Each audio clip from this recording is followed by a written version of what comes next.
presidente Jair Bolsonaro recebeu um grande grupo de cidadãos no saguão do Palácio da Alvorada, conversou com eles e tirou fotografias. Bolsonaro convidou os presentes a assistirem às comemorações do bicentenário da independência no dia 7 e disse: "Vamos comemorar os 200 anos de independência e uma eternidade de liberdade." Em seguida, os presentes fizeram uma oração pelo presidente.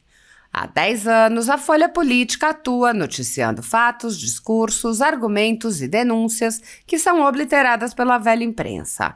Nosso veículo de imprensa dá voz às vozes conservadoras, ao anticomunismo, à defesa dos direitos fundamentais e da liberdade de expressão e de imprensa, além de trazer ao público os vídeos dos pronunciamentos de autoridades para que o público possa formar sua própria opinião sobre o que foi dito e não precise depender de relatos de terceiros. Quem controla a informação, controla, em última instância, a realidade. Grupos monopolísticos e cartéis que se associam com o intuito de barrar informações contrárias ou inconvenientes atuam em conluio com a finalidade de aniquilar qualquer mídia independente, eliminando o contraditório e a possibilidade de um debate público amplo, honesto, abrangendo todos os feixes e singularidades dos mais diversos espectros políticos. Controlando as informações, o cartel midiático brasileiro tenta excluir do debate e, em última instância, da vida pública, os conservadores e os veículos que dão voz a essas pessoas. A renda da Folha Política está sendo confiscada a mando do ministro Luiz Felipe Salomão, ex-corregedor do TSE, com respaldo e apoio de Luiz Roberto Barroso, Alexandre de Moraes e Edson Fachin. A decisão confisca de forma indiscriminada todas as receitas advindas do YouTube, indicando claramente que a intenção não é a de excluir conteúdos específicos, mas sim de calar o canal e eliminar a empresa. Há mais de 14 meses, toda a nossa renda é retida sem qualquer justificativa jurídica.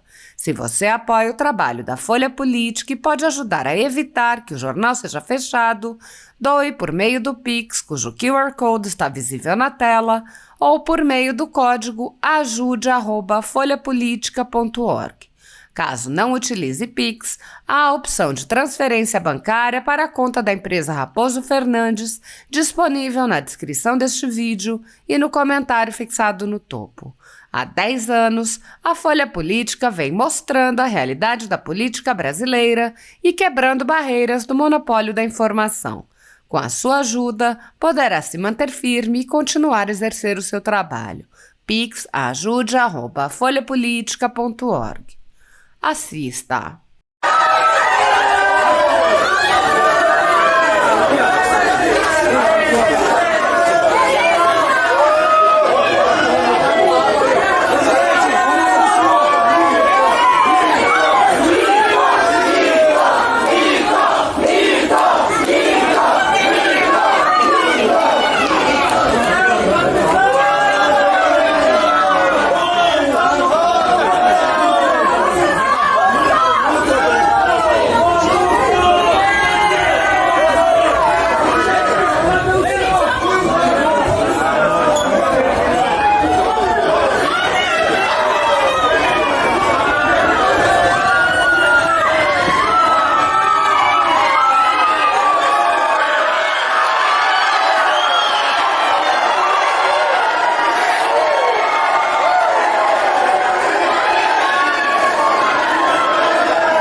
Brasília.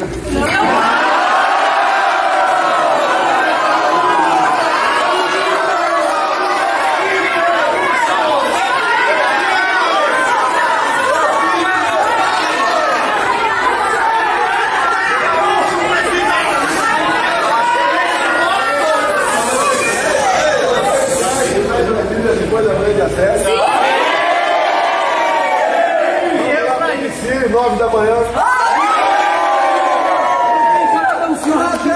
Vamos. Querido! Presidente, eu quero fazer uma oração. Vamos comemorar. Vai comemorar os 200 de independência com unidade e liberdade.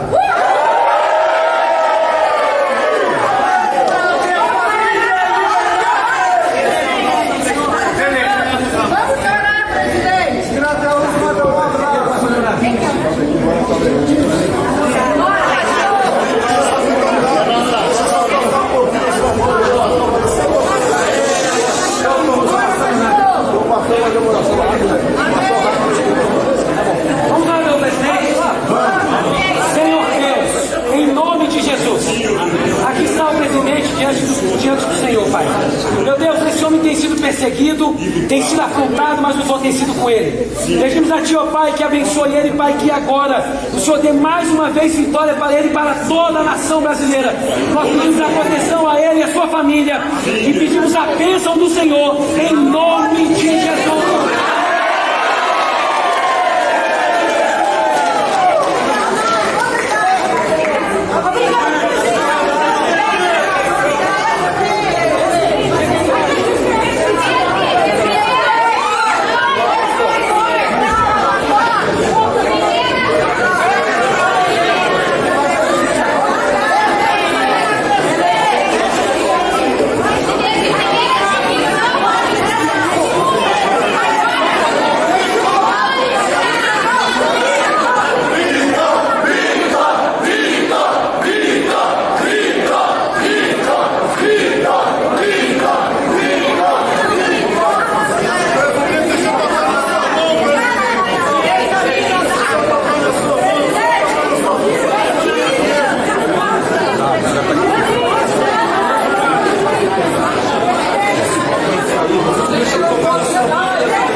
discutir o ativismo judicial no nosso país, obviamente que em particular da Suprema Corte, do Supremo Tribunal Federal. Eu quero saudar aqui os demais presentes, Paulo Faria, doutor Paulo Faria, advogado criminalista, doutora Mariane Cardoso, secretário-geral da Comissão de Direito Constitucional da OAB de Minas, também doutor Marcelo Monteiro, que é procurador de Justiça, e o professor de todos nós, doutor Ives Gandra Martins. Satisfação tê-lo conosco, sempre uma aula. Eu confesso que os últimos dias revelaram aquilo que só quem não quer ver não enxerga. Só quem não quer ver não enxerga. Nós estamos alertando, fui o primeiro deputado a falar do inquérito fake, quando eu chamo de inquérito fake, o inquérito das fake news, quando ele foi feito pelo ministro Dias Toffoli contra a revista Cruzoé, porque a Lava Jato estava chegando no Supremo. Fui à tribuna, denunciei, e foi muito bem narrado aqui durante este momento, durante esta audiência pública, tudo o que aconteceu desde então. Houve 2 eventos concomitantes, se formos olhar historicamente, para que nós chegássemos a esse ponto, que explicam, obviamente, jamais vão justificar o que está acontecendo. Primeiro, o Lava Jato chega no Supremo Tribunal Federal. Segundo, elege-se um presidente da República que se opõe em ideias àquilo que antes era a hegemonia da esquerda nas instituições e na política brasileira. Esses 2 movimentos concomitantes levam à situação distópica que nós vivemos hoje. Estamos em 2022, mas mais parece 1984. E não me refiro ao ano. Refiro-me à brilhante obra de George Orwell, que foi para mim uma das maiores responsáveis, junto com o Admirável Mundo Novo, de Aldous Huxley, para que me interessasse por política e lutasse contra qualquer tipo de totalitarismo, qualquer tipo de censura, qualquer tipo de limitação às liberdades individuais que agridem ao Estado de Direito, que agridem a democracia.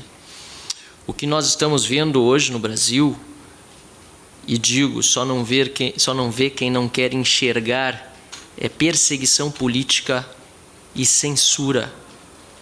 Coisa de ditadura, não é coisa de democracia.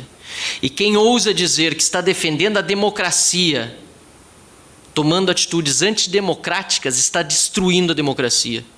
Quem ousa dizer que está defendendo o Estado de Direito, tomando atitudes que ferem de morte o Estado de Direito, está também destruindo o Estado de Direito ao não observar o devido processo legislativo e todas as prerrogativas necessárias.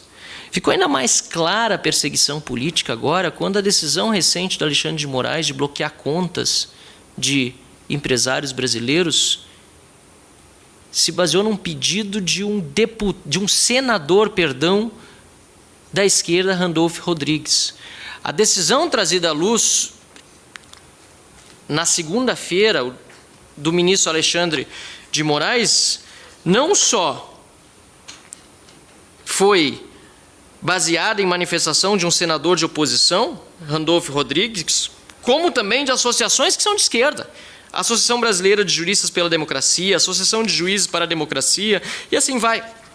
Entidades associativas que nós sabemos são de esquerda, são compostas por pessoas de esquerda.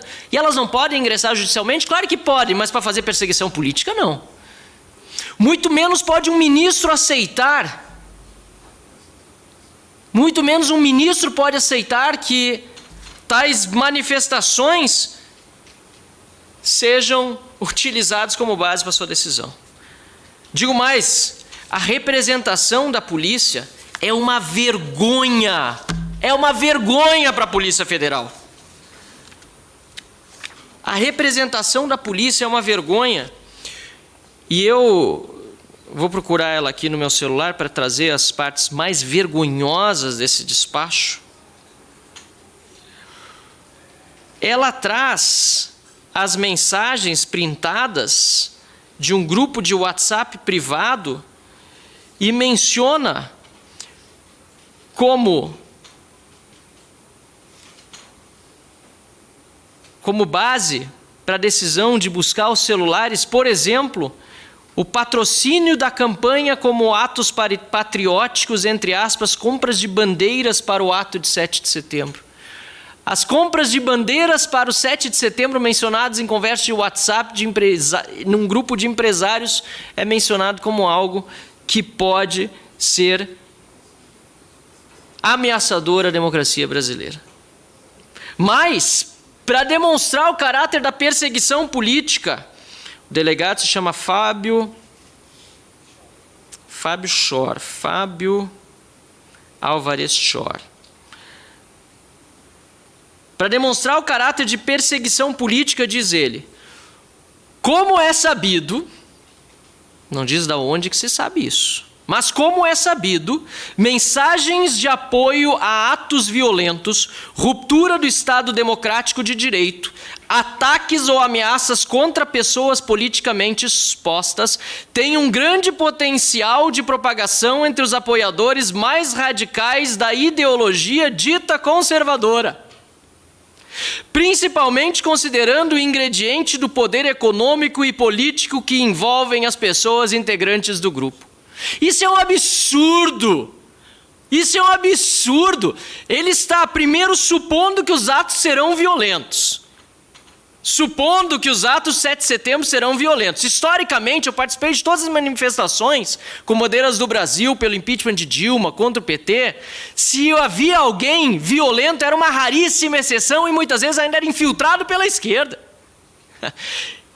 Então, eles supõem que são violentos, mas do outro lado, a esquerda faz as suas manifestações e nunca se viu uma perseguição dessa do Poder Judiciário, como manifestações do MST, da CUT, da UNE, quebrando tudo, incendiando lixeira, quebrando carro, lojas, tudo que vem pela frente. Aliás, eles não só ameaçaram invadir o STF, eles invadiram o STF. O MST invadiu o STF.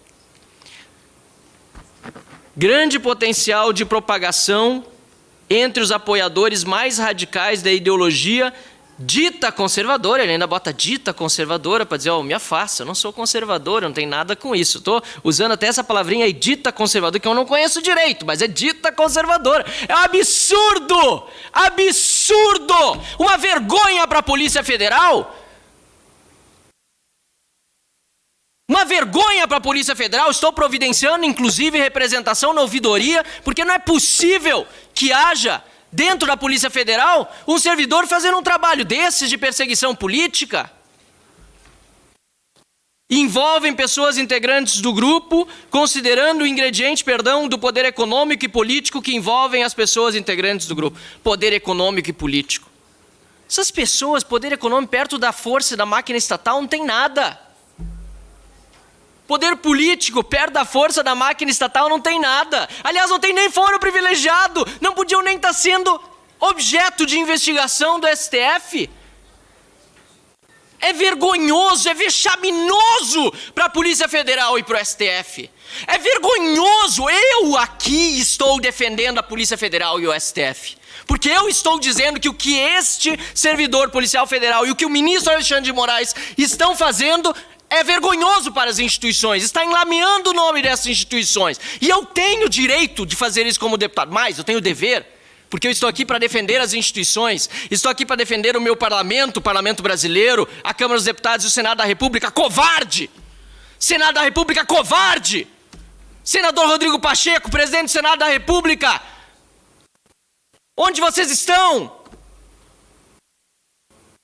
Defendendo o Supremo Tribunal Federal, Corte Constitucional importantíssima em qualquer país democrático, em que se respeita o Estado de Direito, defendendo a Polícia Federal, que aliás foi fundamental para revelar inúmeros escândalos de corrupção, a Operação Lava Jato está aí para demonstrar, mas há atitudes vergonhosas de membros seus que precisam sim ser objeto aqui da Câmara dos Deputados, não apenas de audiência pública, que é importante que estamos fazendo ela aqui hoje, mas também de projetos de lei e reformas para impedir que isso possa voltar a acontecer no Brasil.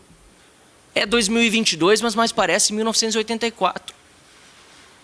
E eu me pergunto o que nós queremos para 2023, época de eleição, de campanha eleitoral. As pessoas precisam prestar atenção, inclusive e sobretudo nos candidatos ao Senado, para saber quem está se pronunciando sobre esses absurdos que estão acontecendo. Também os candidatos a deputado federal. É no parlamento que se faz a legislação e se muda o jogo de verdade. Obviamente que eu desprezo, repudio qualquer manifestação golpista. É óbvio. Senão não seria deputado federal, senão não estaria concorrendo à reeleição, senão eu não acreditaria na democracia. E é por isso que eu a defendo. E é por isso que eu defendo o direito das pessoas se manifestarem independentemente da posição política que elas exprimam. Hoje nós temos pessoas caladas no Brasil pelo Poder Judiciário, redes sociais, inclusive de um deputado federal que é concorrente à reeleição e do presidente dessa audiência pública, suspensas. Só um lado pode falar? Aliás, ministro Alexandre de Moraes, não existem apenas dois lados. Vamos parar com esse maniqueísmo. Nós mesmos aqui somos independentes na Câmara dos Deputados. Existem muitas formas de pensar. Há uma pluralidade de ideias no país e nós precisamos saber quem pensa de qual forma, justamente para que, me perdoem a palavra, os idiotas sejam de forma transparente conhecidos e não hajam nas sombras. É para isso que existe liberdade de expressão. Mas a distopia orwelliana, nesse momento, predomina. O tal do duplo pensar. Guerra é paz. Liberdade é escravidão. Ignorância é força. Eu estou realmente muito indignado com o que está acontecendo no nosso país. Mas que essa nossa indignação nos leve à preocupação.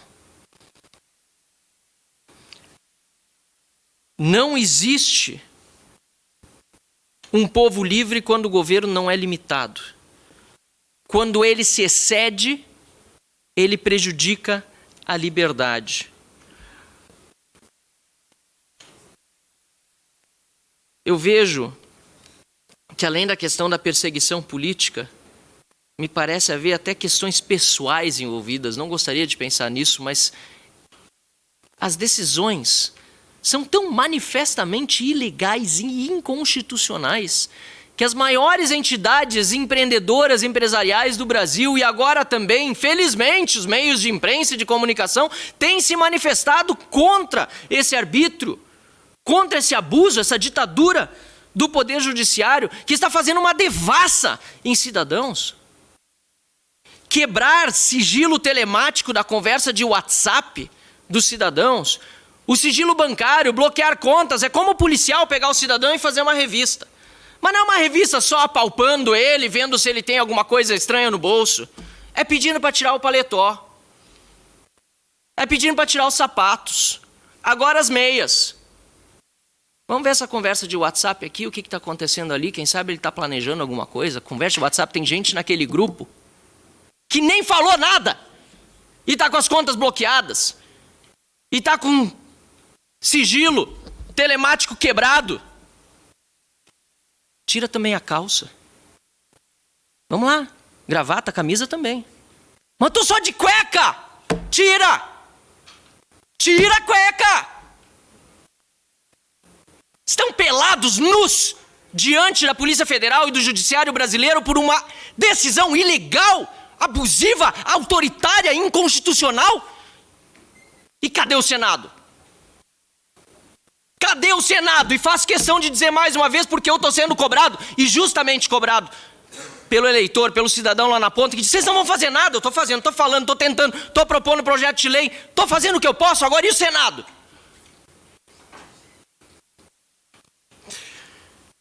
Eu aqui, presidente, encerrando essa minha manifestação, e me perdoem pela veemência, eu acredito num país verdadeiramente livre, num país em que a gente possa falar o que pensa, num país em que a gente possa expressar opinião, num país em que devemos ser, sim, responsáveis com a nossa opinião e com as instituições. E é porque eu defendo as instituições, porque eu defendo, repito, o parlamento, o poder executivo, o poder legislativo e o judiciário. os três poderes, que eu quero harmonia e independência entre eles, que eu quero que seja respeitado o que está no artigo 53 da Constituição, que eu faço questão para encerrar a ler aqui, senhor presidente, que diz literalmente o seguinte: os deputados e senadores são invioláveis civil e penalmente por quaisquer, é o plural de qualquer, a única palavra no português que tem um S no meio, quaisquer, não falou nem qualquer o constituinte derivado, porque foi alterado, foi uma emenda constitucional feita para deixar ainda mais claro o que já era óbvio. Quaisquer, é no plural. Qualquer exponencialmente, quantas vezes quiser, é quaisquer opiniões, palavras e votos. Os deputados e senadores são invioláveis civil e penalmente por quaisquer de suas opiniões, palavras e votos. Ser deputado federal nesse país e ser